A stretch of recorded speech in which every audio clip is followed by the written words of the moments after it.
Olá, boa noite, doutor Boa noite, Ricardo. boa noite. Muito Obrigado, boa noite, bem-vindo. Juliana. Conseguimos. Consegui. Eu vou fazer só uma apresentação breve sua para todos aqui, né, que estão nos seguindo, que vão acompanhar a live depois, posteriormente, que fica gravada. O Dr. Ricardo Gelman, ele é assim, né, como o Instituto Árvores Vivas, assim como eu, ele como pessoa e também representando a instituição Cabicim, ele é signatário do manifesto da Rede Saúde e Natureza Brasil para a importância das relações de saúde e natureza, para as políticas públicas e as relações com a sociedade. A gente está fazendo essa série de lives para promover esse manifesto. Então, quem ainda não conhece, entrar no site da redesaúdenaturezabrasil.com para ler o manifesto, conhecer os materiais de fundamento e assinar endossando ele. Ele vai ser entregue para os representantes do Ministério da Saúde, do Ministério do Meio Ambiente e outras entidades, né, representativas desses setores. O doutor Dr. Ricardo Gelman, ele é pediatra, oncopediatra, médico de família, com pós-doutorado em neurociências na área de antroposofia e dor pela Unifesp, é presidente do Cabicim, o Consórcio Acadêmico Brasileiro de Saúde Integrativa, consultor expert da OMS para medicinas tradicionais complementares e integrativas, secretário executivo da BVS-MCI Américas, UPAS, BIREME, embaixador da Sociedade de Oncologia Integrativa para o Brasil, coordenador também do Núcleo de Medicina Integrativa para Crianças e Adolescentes na Sociedade de Pediatria de São Paulo, coordenador do curso de pós-graduação em pediatria pela Faculdade IBCMed e participante, né, do grupo de trabalho da Sociedade Brasileira de Pediatria, que cria aqueles documentos técnicos, principalmente focados na relação da saúde e natureza para as crianças e adolescentes. Muito bem-vindo, doutor Ricardo. Eu sei que a sua agenda é lotada, foi uma luta conseguir esse horário aqui com você, mas estou muito feliz que a gente conseguiu, que deu certo, né, e que a gente vai poder deixar aqui gravado esse nosso encontro para a memória, né, desse manifesto e desse momento da Rede Saúde e Natureza Brasil. Obrigada Obrigado, mesmo. Juliana. Eu que agradeço você ter tido essa ideia de me incluir nessa rede de falas que estão endossando esse manifesto, para a gente incluir na agenda tanto de proteção ambiental como de saúde pública o tema saúde e natureza. E te agradecer também por toda a parceria, esses anos todos que a gente tem desenvolvido, desde o Hospital Itaci, aqui fazendo um elogio à Juliana, que implementou uma coisa inovadora, que foi a terapia de apreciação da natureza, dentro da unidade de pediatria integrativa que eu coordenava. Foi uma honra. E até a Globo News entrevistou a gente, na época, como projeto inovador para a cidade de São Paulo. Então, é um prazer estar aqui contigo, Sim. Ju. Muito bom, mais uma vez juntos aqui, mais uma iniciativa de tantas, né? Que bom que a gente pode deixar esse registro e que mais pessoas conheçam, né, Ricardo? Eu acho que uma coisa que é importante, assim, que eu queria que você começasse falando, como é que você chegou na Rede de Saúde e Natureza Brasil? Como é que, assim, ou se a gente prefere começar lá por trás, na sua história, e aí a gente chegar no momento agora, mas eu acho que faz sentido a gente começar pela rede, que é o que nos coloca junto nesse momento. Então, como que é a tua história dentro da Rede Saúde e Natureza Brasil? Conta um pouquinho. Então, quem me fez o primeiro, me contou dessa rede, que eu me lembre, foi a Liz Leão, do Einstein, talvez também a Karina Pavão, da Unesp, de Botucatu, Tá. porque é um tema, é uma agenda que eu estou envolvido há muitos anos, de uma maneira mais direta, desde 99, quando eu terminei minha formação de fenomenologia goetiana na Escócia. Eu me dediquei a dar curso de pós-graduação com uma imersão na experiência com a natureza. Você conhece muito bem. Em 2008, a gente se montou junto com a Secretaria do Verde de São Paulo e a Secretaria Municipal de Saúde uma capacitação para 40 educadores ambientais na Ilha do Cardoso, onde eu tive também a honra o prazer de conhecer a Bárbara Fonseca, que fazia a gestão do curso. Sim. Aí a Rita Mendonça fez o curso, o Fernando Binhardi, vários que estão na rede hoje. Então, desde Verdade. 2008, eu virei um ativista no sentido de promover essa metodologia fenomenológica que traz uma reconexão com a natureza. Inclusive, o tema de 2008 era Reconectando com a Natureza, os 4 olhares sobre a ilha, que a Secretaria até hoje me cobra da gente fazer uma reedição, porque foi considerado, dentre os cursos na época de educação ambiental, talvez o que mais teve impacto na vida das pessoas, porque era baseado na experiência e não na teoria. E de lá para cá, nesses 10 anos depois desse curso, eu criei, quer dizer, não eu criei, em grupo, mas eu idealizei esse consórcio de pesquisadores, essa rede de pesquisadores, que é o CABZIM, Consórcio Acadêmico Brasileiro de Saúde Integrativa.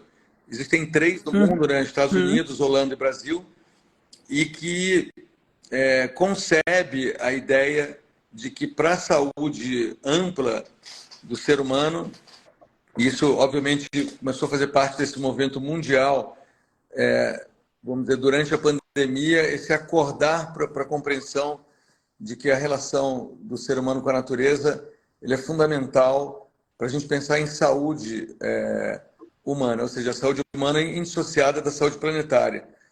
Então, em função de todo esse ambiente de compreensão da saúde ambiental ampla, profunda, é que aí eu comecei a me envolver mais com essa rede, no sentido de tentar trazer o CABZIM, o Comitê de Saúde e Natureza, que você faz parte, que hoje é coordenado pela Bárbara Fonseca e pelo Fernando Binhardi, Érica também, outros atores aqui, no sentido de que a gente possa ajudar a compreensão do consórcio e apoiar a rede. A missão do consórcio é apoiar políticas públicas informadas por evidências.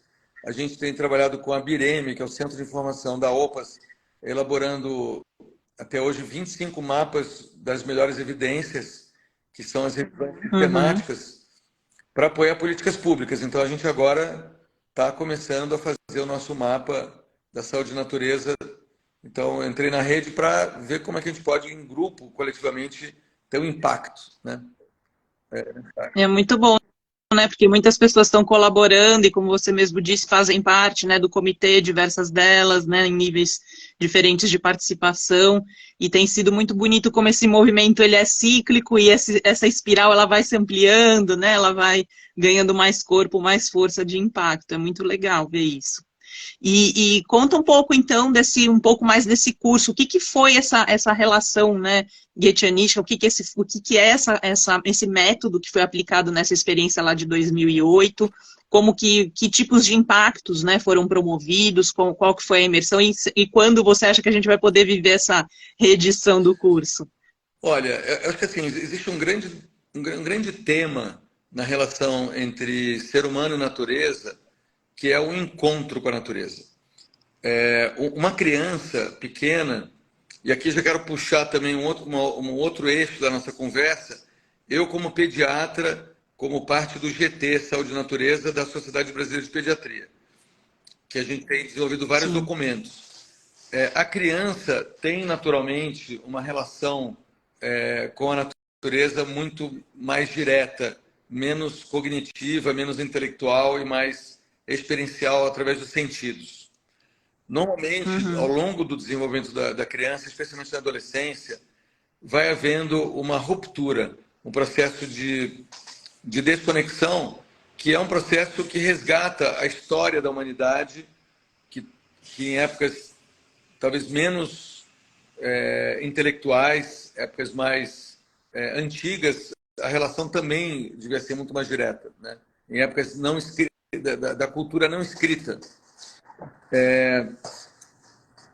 Esse processo de desconexão, ele faz parte do desenvolvimento, e o adulto urbano, ele não tem nem contato, vamos dizer assim, em profundidade, comparado com pessoas que vivem na área rural, ou que vivem no campo, e que acompanham o nascer do sol, o pôr do sol, são regidos pelo sol, né? A escuridão, a luz, e tem muito mais contato com animais, com plantas. Então, além da gente, nós urbanos, 85% da população urbana, não ter vamos dizer, essa intimidade, mesmo quando a gente vai para um parque, quando a gente tem uma planta em casa, em geral a gente não observa profundamente. Então, essa metodologia é um exercício de aprofundamento da dimensão sensorial, visual, sonora, olfativa, pelos sentidos, e uma uma busca intencional de pensar menos no porquê, para quê, qual a utilidade da natureza, menos utilitarista. Então, é uma metodologia muito poderosa, porque nos remete a uma possibilidade de uma experiência direta. O próprio Goethe, que foi um idealizador dessa metodologia, ele é considerado como um proto-fenomenologista, porque ele viveu 100 anos da fenomenologia ter nascido com Husserl. O Goethe, ele debatia muito na filosofia se era possível entrar em contato com a essência de uma planta, como muitos xamãs índios e pessoas que trabalham em contato com a natureza diretamente, não tem nem dúvida que é possível. E aí tem uma poesia do Goethe que diz: maldita a casca, bendita a seiva, porque é possível entrar em contato com a essência da natureza. E ele fez essa poesia em contraposição a Kant, que na época falava o contrário, que era impossível você se conectar à natureza profundamente. Então a poesia de Kant era maldita a seiva, bendita a casca, porque não dá para entrar na seiva das coisas. Então, assim, é super convidativo esse processo, e eu tive a oportunidade de ser parceiro, tanto, quer dizer, a minha professora já faleceu, mas a Margaret Colquhoun era uma bióloga, em que deu uma formação para umas 30 pessoas, algumas turmas, e eu fiz naquela época na Escócia.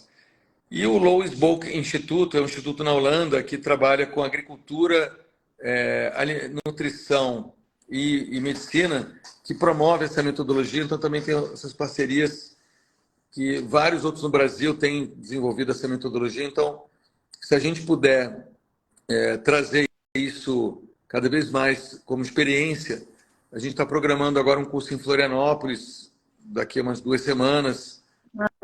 Depois vocês podem ver no meu Instagram, porque o grupo de pesquisa de fitoterápicos lá quis que eu trouxesse isso para a área de planta, pesquisa de plantas, enfim. Mas eu acho que isso daí tem uma agenda aí para acontecer em parceria com a Secretaria Municipal de Saúde de São Paulo também. Muito legal, que 2008, imagine só, eu estava fazendo na Secretaria do Verde, foi a época da gestão Eduardo Jorge, né, que trouxe muito a pauta ambiental para uma realidade completamente diferente também no histórico, né, da cidade de São Paulo, onde foi criado o Manual de Arborização Urbana, que é exemplo no nosso país, enfim, várias práticas de relação com a natureza, de proximidade da sociedade civil com a natureza, mostra de boas práticas, o curso Gaia Education também veio, que era pela década, né, de sustentabilidade da ONU sendo aplicado para a sociedade. Foi realmente uma ocasião, né, uma temporada de práticas ambientais e de conexão com a natureza bastante intensa na cidade de São Paulo. Eu lembro muito bem dessa época.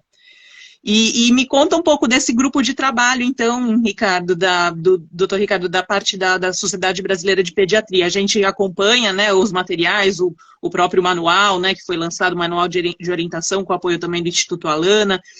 Como é que funcionou esse trabalho, como é que ele foi elaborado, né, porque tem muitas evidências, é um grupo de quantos, né, profissionais que trabalham junto para desenvolver esses documentos? Então, antes, só para relembrar os bons tempos, a Uma Paz, Universidade do Meio Ambiente e Paz, ligada à Secretaria do Verde, foi fundamental nessa época.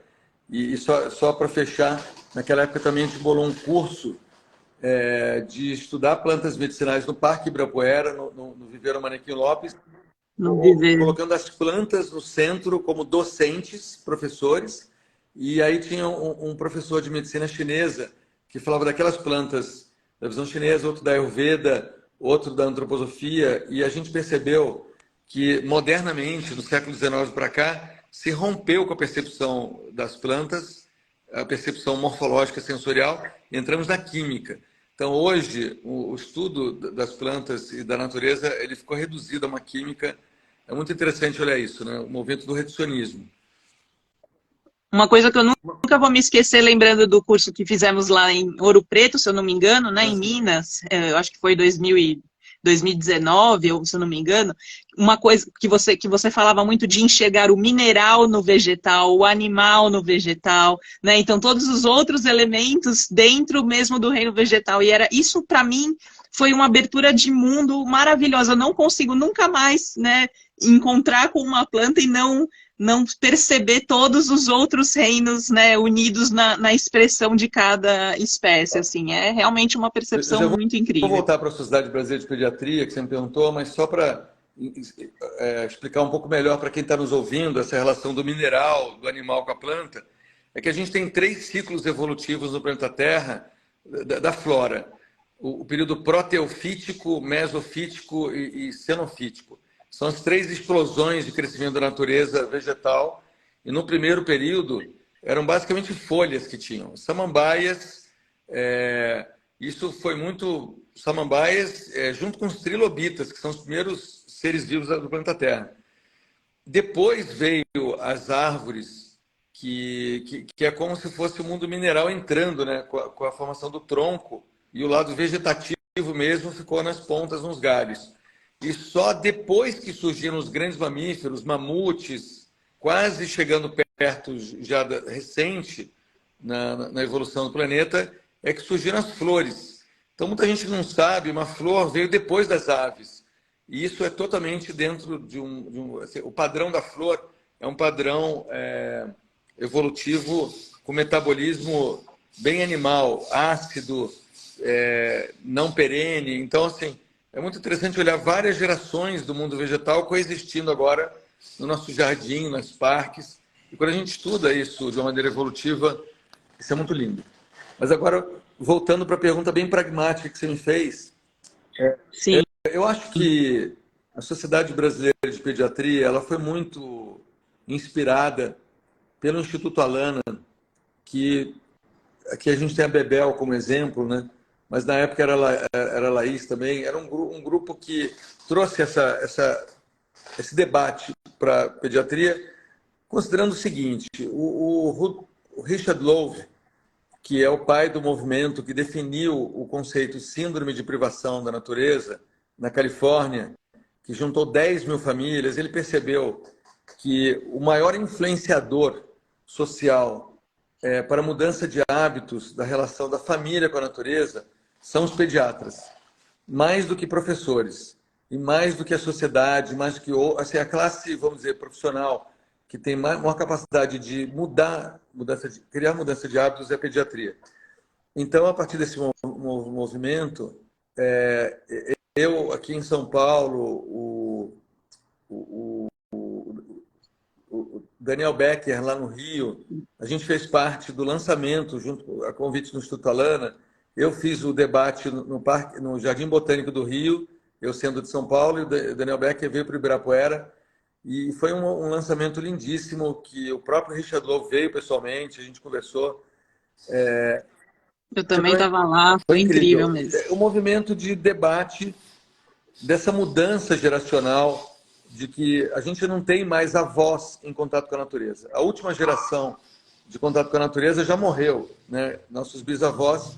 Então, isso sensibilizou muito a Sociedade Brasileira de Pediatria a partir das evidências de reconhecer de que esse movimento de permitir que, vamos dizer, os argumentos para a saúde mental e saúde física, tipo obesidade, miopia, déficit de atenção e hiperatividade, tudo isso que começou a ser muito estudado, pudesse criar uma recomendação para 12 mil pediatras. A maior sociedade médica do Brasil é de pediatria, é mais que cardiologia, oncologia, tudo é pediatria. Então, é um movimento lindíssimo que eu tenho a honra de participar. Somos 8 pediatras, a doutora Evelyn, que coordena a área de adolescente, Dirceu Solé, o Daniel Becker e a Isabel Barros. A Bebel está com a gente, obviamente, nesse grupo. E a gente tem participado dos congressos brasileiros de pediatria, agora teve em Natal, ano passado. São as salas mais cheias do congresso, porque sai daquela coisa comum que é doença, remédio, para discutir uma coisa... Para mim, a metáfora vamos dizer assim, do problema da privação da natureza, e que com a pandemia escancarou o problema, porque esse debate veio antes da pandemia, é como se fosse algum médico atendendo no consultório ou no hospital e tivesse um tsunami que fosse cobrir o hospital inteiro. Quer dizer, o desequilíbrio ecológico está numa dimensão tão acima, tão mais profunda do que a dimensão de saúde vista de uma maneira reduzida de saúde e doença, que não tem mais como a gente não olhar essa agenda de uma maneira, vamos dizer, multiprofissional, interdisciplinar, compartilhada, e que a rede tem feito esse papel. Então, acho que a Sociedade Brasileira de Pediatria produziu 2 documentos que eu ajudei a construir, que é o Manual dos Benefícios da Natureza para Criança e Adolescente, que eu pedi agora recentemente, uns minutos antes do nossa live, para colocar no meu Instagram, para dar acesso, então você pode ver se está aí, depois, Ju. E o outro é o Alerta dos Benefícios da Natureza em tempos de Covid-19, porque aprofundou, aumentou 200% de depressão na infância, aumentou mais 100% a obesidade na infância pelo sedentarismo, então virou um grande problema de saúde pública, né? Sim. Não, e o documento é incrível, realmente, quem puder entrar, né, no perfil do Dr. Ricardo, pegar o link para baixar, mas se digitar também, né, Manual de Orientação de Saúde e Natureza pela Sociedade Brasileira de Pediatria, é bem fácil encontrar o PDF, e vale a consulta, tem orientações práticas para o dia a dia, né, para as várias faixas etárias, desde a primeira infância até a adolescência, então faz muito sentido para quem quer colocar, olha lá, a terapia assistida por animais o dia inteiro. A Paçoca é discípula do Rodolfo. Para quem conheceu o Rodolfo, foi um Golden, que trabalhou comigo 5 anos em hospitais. Agora a Paçoca, com 3 meses, já está trabalhando, mas não é trabalho escravo, não. Ela gosta. Ela ama, é. Que linda Paçoca. Muito fofo. E lindo também esse fundo, esse painel de fundo aí que você escolheu para nossa live hoje. Maravilhoso.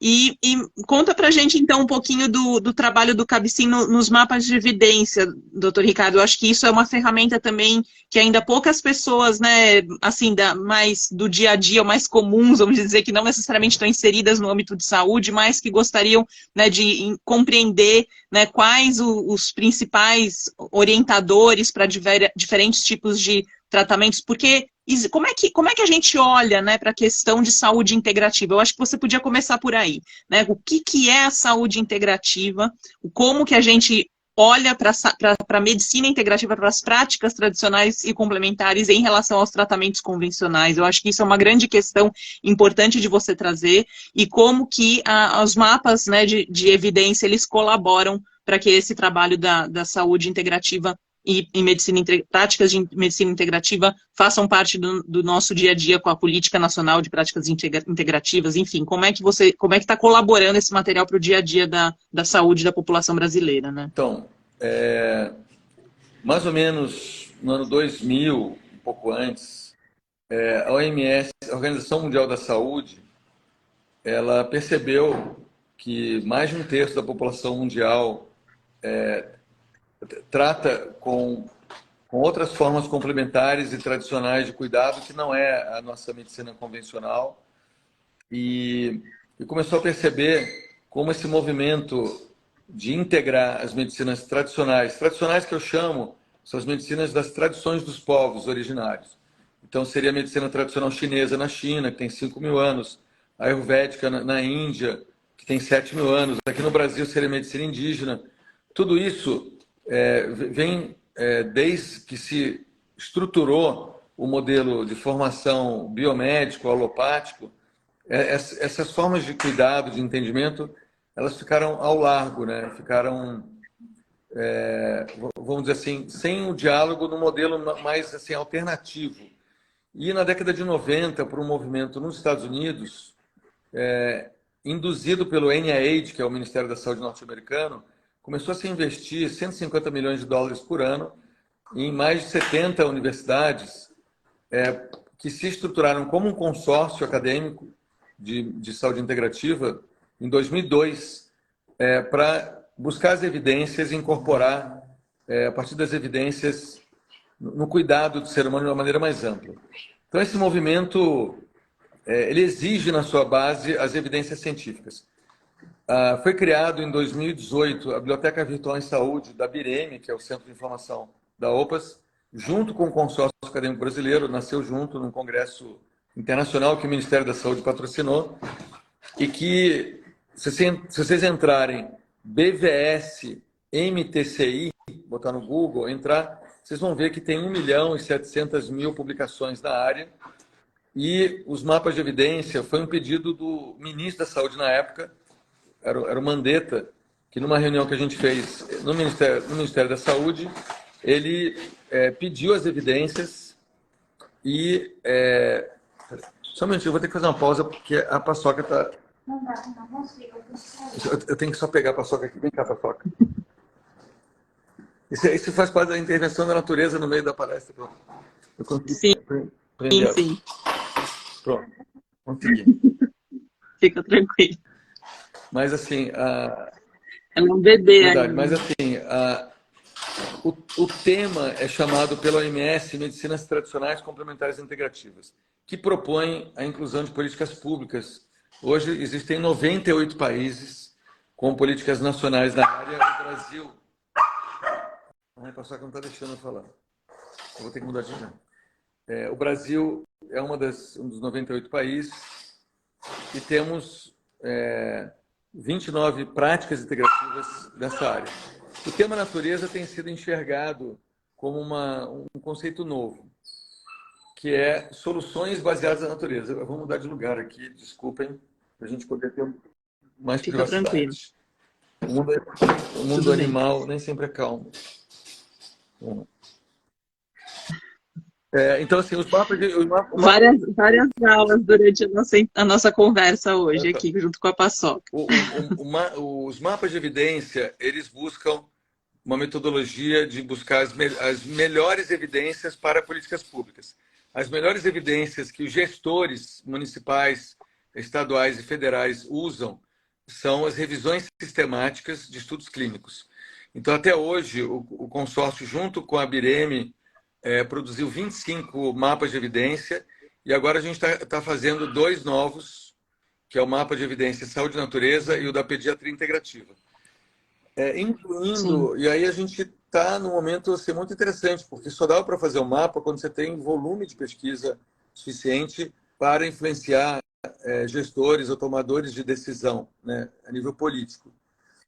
Para nossa surpresa, no primeiro levantamento de descritores com um tema que, obviamente, inclui banho de floresta, nature-based interventions ou nature-based solutions e outros, a gente, para a primeira coleta, a gente achou 4.000 e poucas revisões temáticas, que foi uma surpresa incrível. A gente imagina que com os filtros e com os processos assim, de seleção, a gente vai pegar... vai chegar com a seleção, a gente deve chegar mais que 200 revisões temáticas, com certeza, que vai ser um material muito importante para apoiar no mundo inteiro, porque esses mapas são publicados no site da Bireme, que é OPAS em português, inglês e espanhol. Então, e demora 6 a 8 meses para ficar pronto.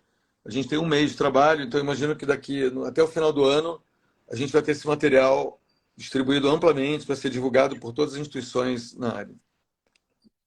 Muito bom. Muito feliz em fazer parte desse grupo também que está trabalhando nesse levantamento.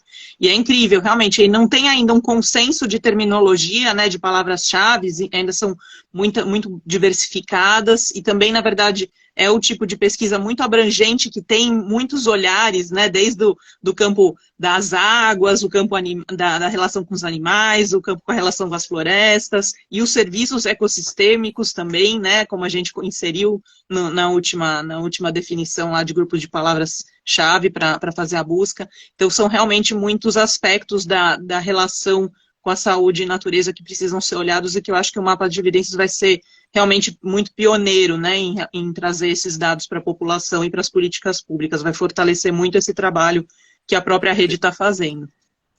Juliana, tem só um aspecto que eu esqueci de comentar. Esse tema de saúde e natureza, ele envolve um aspecto fundamental, que é promotor de saúde, que se chama estilo de vida. Então, era algo que a gente não falava muito antes. A gente falava sempre de alimentação, pessoa que come comida maravilhosa, atividade física, controle do estresse. Agora a gente está olhando essa dimensão do estilo de vida, de como transformar o estilo de vida urbano de forma mais integrado com a natureza. Eu, particularmente, também queria elogiar um grupo maravilhoso que eu estou fazendo parte desde o ano passado, porque eu me mudei de bairro. Eu morava em Higienópolis, agora eu moro no Alto de Pinheiros, perto da escola do meu filho, no Rainha da Paz, e encontrei um grupo maravilhoso, que tem várias pessoas da USP, que começou com esse projeto no Parque das Corujas e agora se espalhou em outros parques. Todo domingo a gente faz compostagem. São toneladas de restos de comida que a gente traz, é medida a temperatura da composteira, é todo baseado em ciência. Sim. E a gente trabalha coletivamente, isso cria uma outra relação com a cidade. O projeto foi premiado internacionalmente já. A Thaís Mauad, que é uma das líderes, por exemplo, que é do grupo Sustentabilidade USP, lidera esse movimento com outras pessoas. Assim, eu estou muito feliz que a gente possa, de fato, transformar nosso dia a dia. Então, duas coisas mudaram minha vida há um ano. Uma é essa, todo domingo eu vou lá, e a outra é a canoagem havaiana que eu faço na Raia da USP. Ou seja, como que a gente busca uma transformação real da natureza na nossa vida? Eu acho que esse é um tema aqui fundamental, porque se a gente não conseguir incluir na nossa vida, o debate fica completamente incoerente, saúde e natureza, porque a gente fica totalmente urbano, vai em shopping e fica debatendo sobre saúde e natureza não tem sentido. Sim. Eu não sou Não, contra shopping, eu vou de vez em quando, mas tem que ter um equilíbrio. precisa colocar na agenda do indivíduo, né, para poder falar do todo, da comunidade. É difícil realmente, não, eu acho que quando a gente traz esse tema, e cada vez mais, né, essa coerência, como você fala, ela é importante realmente para a gente não ficar insustentável, né, precisa ter coerência na nossa prática de vida para poder fazer aquilo que realizamos, que participamos, que aderimos, que experimentamos, né, senão realmente é muito vazio. Aqui tem um pessoal que está participando, o doutor Ricardo perguntou se existem cursos para terapeutas não médicos. Eu acho que esse curso que vai acontecer em Florianópolis é um deles, né? Mas existem outros que você tem aqui para recomendar, e também como participar dos grupos de trabalho, se só poderiam ser Não, a médicos. gente aqui não está. Quer dizer, o meu espírito, na verdade, ele é totalmente multiprofissional, né? Na verdade, toda essa construção da saúde humana, ela exige atores além da área da saúde, e dentro da área da saúde tem que ser multiprofissional. A própria Juliana, você é um exemplo disso, que veio fora da área da saúde, se transformou num agente terapêutico. Então, eu posso citar cursos, assim, tem muitos cursos de cuidados integrativos da Unifesp, do Einstein, que é o primeiro curso de medicina integrativa. Tem curso de que é lugar, que eu mesmo estou montando agora na Santa Casa, vai começar acho que até o final do ano. Todos os cursos eles têm que ter o princípio da construção da equipe multiprofissional, e no caso da natureza vai além disso, né? A agenda de todo o pessoal que trabalha com conservação, agricultura. Então, obviamente, não é isso. Não sei se respondi a pergunta. Não, não, sim. E acho que não sei se esse curso que vai acontecer em Florianópolis, ele é um curso, uma oportunidade de curso que é aberto ou não. Lá é somente também para quem Não, trabalha não, com não, fitoterapia, ou ele ele é é mais aberto. aberto? E até vou dizer para você, se alguém tiver interesse de se inscrever, eu vou ficar até feliz. Porque eu vou decidir até sexta se ele vai ter ou não, de acordo com o número de inscritos. Tem 30 vagas, Olha tem só. 30 vagas, e se não encher agora, a gente vai ter que mudar de data. Mas ele foi. Oportunidade aí, pessoal. Quem tá acompanhando, tiver interesse de fazer um curso, deve ser incrível. A paisagem de É, Florianópolis, né, com a temática. a gente escolheu um lugar lá, que é o lugar mais preservado de Florianópolis, que é o sertão do Ribeirão da Ilha, para quem conhece lá. É o interior do interior do sul da ilha, em que a gente vai ter uma imersão na natureza, inclusive com os 4 elementos: terra, água, ar e fogo, indo para o mar. Vai ser bem rico, bem interessante. Vai ser eu sei que pega 22 de abril, né? Acho que é 22, 23, é por aí. Eu sei que pega sexta ao domingo, que é feriado, né? Vamos ver. E é assim, eu acho que também, né, na nossa rotina de dia aí bem cansativa e puxada, né, doutor Ricardo, eu acho que queria que você fechasse, para a gente caminhar para o fechamento da nossa live com dois pontos. Um, eu queria saber da sua experiência, além dessa experiência prática de hoje dia, na sua vida que você está conduzindo em relação a como você se conecta e mantém, né, uma rotina, uma agenda de conexão com a natureza, experiências com a natureza. O que na sua vida, na sua infância, né? Então aí trazendo as nossas crianças, né, interiores, mas a sua, o que te levou até essa relação, né, com a natureza, de repente, que te remete à tua experiência de infância? E depois, para fechar, uma mensagem que você quer deixar para Tá. todos nós, né, para todos como sociedade, em relação à natureza. Então, eu tive o privilégio de ter nascido numa cidade que tem muita natureza, Rio de Janeiro. Então, na minha infância, eu tive experiências no mar e na praia. E eu lembro quando eu era bem criança, uma vez que eu deitei na areia com meu irmão gêmeo. Eu tenho um irmão gêmeo, estavam nós dois juntos. E a gente fechou o olho e a gente teve uma sensação que a gente estava grudado no planeta Terra e que a gente não conseguia se levantar. A gente podia estar de cabeça para baixo, ou seja, a gente não conseguia cair para o espaço, a gente podia estar de lado para cima. Foi uma experiência entendendo que a Terra é redonda. Foi a primeira experiência de entender que a gente está Uhum. grudado na superfície da Terra e foi uma experiência incrível, inesquecível, que a gente lembra até hoje. Foi junto com a pessoa, meu irmão gêmeo. Mas eu tive uma experiência muito mais profunda no começo da faculdade de medicina, em que, paradoxalmente, eu deveria ficar um cara mais racional, mais matemático, aprendendo anatomia, e eu conheci um cara que tinha largado a insulina para arrumar um sítio e trabalhar na terra com enxada. Era um cara de uma área de exatas que ele falou: eu não aguento mais ser diabético, trabalhar com tomar insulina. Ele fez uma loucura. Ele foi para um sítio e começou a trabalhar, porque até o século XIX, o único tratamento que existia para diabetes era trabalho forte, trabalho forçado, porque a atividade muscular Uhum. intensa faz a glicose entrar na célula sem insulina, né? E não existia insulina até o século XX. Então, eu, eu me senti convidado a começar a frequentar esse sítio no pé da Serra de Teresópolis. Então, toda sexta-feira eu pegava o trem da Central do Brasil com um facão, chegava lá de noite, andava por um rio na escuridão. Quer dizer, eu saía da Gente. cidade, ia para o campo na escuridão, andava pelo rio, passava por pedras, tinha já a minha casinha lá que eu ficava, e ele não ia nunca, esse cara, e eu fiquei amigo do caseiro dele, que era o Tatão. Se o Tatão estiver vivo, estiver me ouvindo, eu amo esse cara.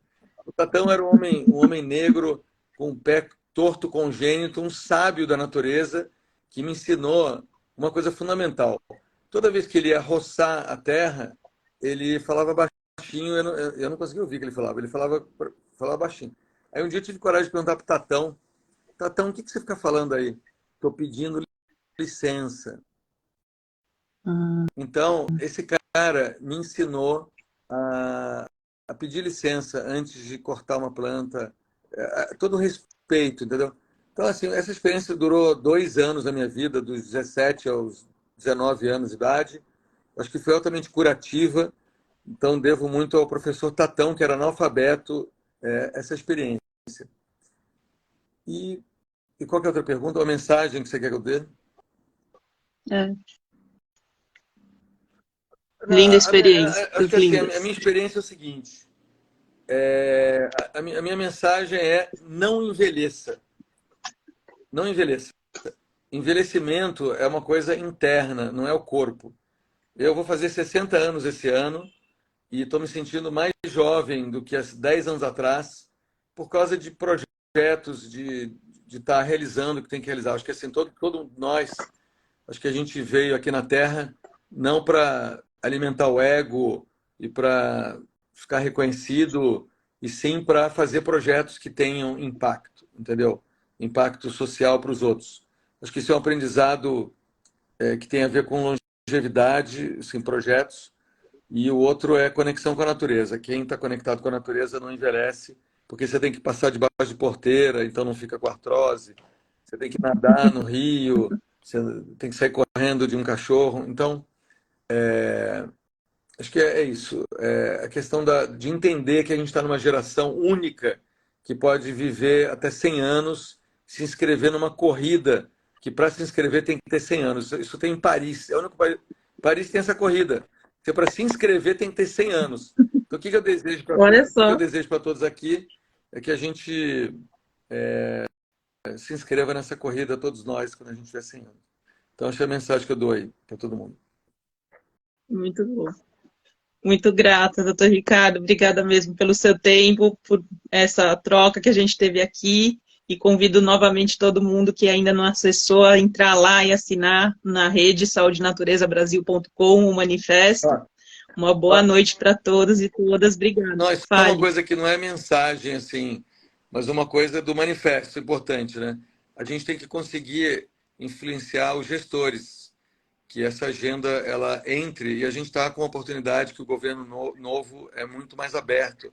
Essa agenda, a gente tem que agradecer essa Sim, oportunidade e fazermos um movimento em conselhos municipais, estaduais, federais, que a gente possa incorporar isso cada vez mais. E queria também parabenizar a Secretaria Municipal de Saúde de São Paulo e a Secretaria do Verde, que está pensando nessa agenda, pelo menos aqui nessa cidade.